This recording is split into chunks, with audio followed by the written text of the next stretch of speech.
తగలకుండా ఉండాలంటే మనం స్టీరింగ్ అంతా ఫుల్గా complete right తిప్పేసాం. Complete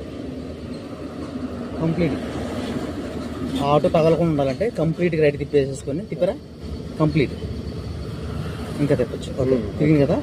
okay first gear అయింది, టచ్ నొక్కేసారు కదా. ఫస్ట్ గేర్ అలా వేసారు కదా. ఎప్పుడైతే తగలకుండా ఉంటుందో ఈ పిల్లర్ ఉంది కదా, ఈ పిల్లర్ ఈ ఆటో మూలకి వచ్చిన తర్వాత అప్పుడు వీల్స్ అటు ఉంటాయి, ఎమ్మటే లెఫ్ట్ స్టార్ట్ చేయాలి. ఓకే స్లోగా లేపుతూ కొంచెం వెళ్ళండి, తగలకుండా ఆటోకి తగలకుండా మనం వెళ్ళాలి.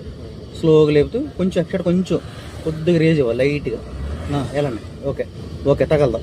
ఓకే ఇప్పుడు తగలదాం. ఇప్పుడు ఏమంటే కొద్దిగా రేజ్ ఇవ్వండి, కొద్దిగా లెఫ్ట్ స్టార్ట్ ఇవ్వండి. అప్పు ఎక్కాలి కదా, కొద్దిగా రేజ్ ఇవ్వండి. థర్డ్ కొంచెం రేజ్ ఎక్స్ట్రా రేజ్ ఇవ్వండి. క్లచ్ లేపుతూ రేజ్ ఇవ్వండి. కొంచెం క్లచ్ లేపుతూ రేజ్ ఇవ్వండి. లేపుతూ రేజ్ ఇవ్వండి. కొంచెం ఇప్పుడు లెఫ్ట్ తిప్పండి, స్టీరింగ్ తిప్పండి లెఫ్ట్. ఓకే అది ఇలా తగలకుండా అనేది మన ఆటో పక్క నుంచి రావచ్చు. ఈ విధంగా అనేది డ్రైవింగ్ చేయవచ్చు.